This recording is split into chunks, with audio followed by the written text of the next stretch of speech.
سلام ورحمت الله وبرکاته. د صادق په نامه یو ورور پوښتنه کوي چې لوڅ سر لمونځ څنګه ده؟ محترمه، لوڅ سر لمونځ کول درې حالته لري. یو حالت داسې ده چې یو سړی دا خولۍ نه په سر کوي، سپکی بلی، دا خولۍ حقیرې بلی، سپکی بلی، استخفاف پې باندې کوي، نو دغه حالت کې کفر ده محترمه. دا یو حالت ده. دویم حالت دا ده چې یو سړی دغه د سستۍ د وجې نه د خولۍ نه په سر کوي. مثلا د خولۍ یو قسم په سر کولی ورته داسې ښکارېږي چې د په سر دروندوالی راولي او دومره مهم شی نه ورته ښکارېږي، احتقار او سپکاوی یم نه کوي، خو یو قسم ډېره مهمه نه ورته ښکارېږي او یو قسم دروندوالی په سر باندې راولي، بوجوالی راولي، سست غوندې یعنې سستي پکې کوي. نور احتقار او سپکاوی نه وایي چې صحیح ده، دا یو ښه کار ده او په خولۍ رسول الله پې سر کړي سنت ته، سپکی نه بلی خو معنا دومره ډېر مهم شی نه بلی. نو دغسې حالت کې د مانځه دپاره خولۍ نه پې سر کول بیا مکرو د علما وي. یعنې که سړی لوڅ سر لمونځ د دې دپاره کوي چې دومره مهم یې نه بلی او نو بیا دغه حالت کې مکرو ده.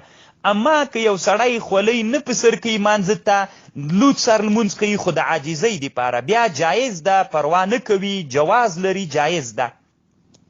اما امام حلبي رحمه الله شارح نمونې لیکي اولا دا ده چې لوڅ سر، یعنی که د سړي مقصد دا و چې عاجزۍ او خشوع مقصد ولا، یعنی لوڅ سر مونځ د عاجزۍ لپاره کو، د خشوع دپاره یې کو، نو بیا دې مسله کې اختلاف د امام هغه لیکي یعنی جایز خو ده، خو اولا پې سر کول دي بیا که نه پې سر کول دي دغه صورت کې. نو شارح د منیې امام حلبي لیکلي اولا دا ده چې باید په سر کړل سي، صحیح ده، جایز خو ده د خشوع د عاجزۍ په حالت کې، خو پې سر سي که پې سر نه سي نو نه پې سر کول بهتر دي، ځکه دی وایي خشوع خو چې راځي هغه په زړه باندې راځي، نه په نه پې سر کولو د خولۍ باندې. دا د امام حلبي رایه ده.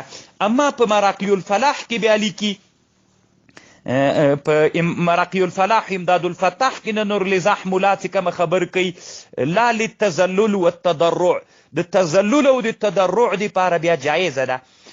بیا په مراقي الفلاح کې لیکي وقال فی التجنیس، چې دا د هدایي ملا کتاب ده، ویستحب له ذلک، یعنی که د چا مقصد عاجزي کول وي نو د عاجزي کوونکي لپاره بیا لوڅ سر لمونځ کول مستحب ده.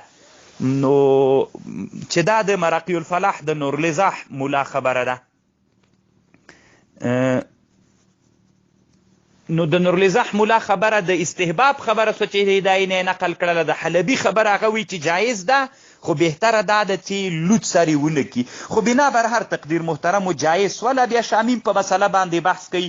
تحتاوی علی مراقي الفلاح هم 359 صفحه کې بحث کوي. شامی خپلم پر رد المحتار دویم جلد کې 491 صفحه کې بحث کوي. یوه پوښتنه دلته نور بعضې ملګري کوي چې رسول الله سلام کله لوڅ سر لمونځ کړی ده که یې نه ده کړی؟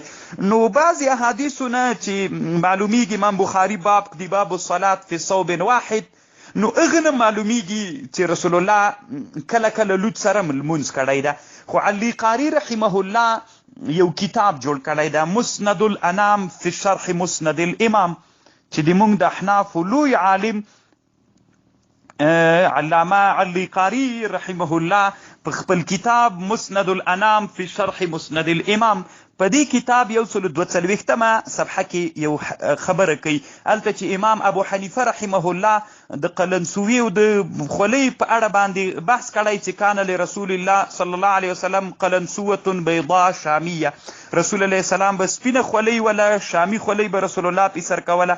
نو اخر کې د شرح کې علی قاری صاحب یو خبر کړی، وفي روایت ابن عساکر کان یلبس القلانس الیمانیه، نبی علیہ السلام به خولۍ ګانې په سر کولې یمانی، وهي البیز المضروبه، ويلبس قلنسوه ذات اذان في الحرب، وكان ربما نزع قلنسوته، کله به رسول الله سلام خپله خولۍ له سره لرې کړله، فجعلها سترته، ستره به یې وګرځوله بین یدیه وهو یصلي، رسول الله سلام به مونځ ورته کو. یعنې دا خولۍ به رسول الله کله چې په جهاد کې و جنګي خولۍ به یې پې سر کړې وله، نو هغه به یې راواخیستله، له سره به یې لرې کړله، نو هلته به یې ستره کړله او مونځ به کو. نه د دې نه معلومیږي چې رسول الله سلام نو دا بیا نه د معلومه چې لاندې لدی جنگي خولۍ لاندې به بله خولۍ وه که به نه وله، او که همدا یې لرې کړله چې لوت سره به پاتې کېدل مونځ به یې کو. نو دغه خبر علي قاري رحمه الله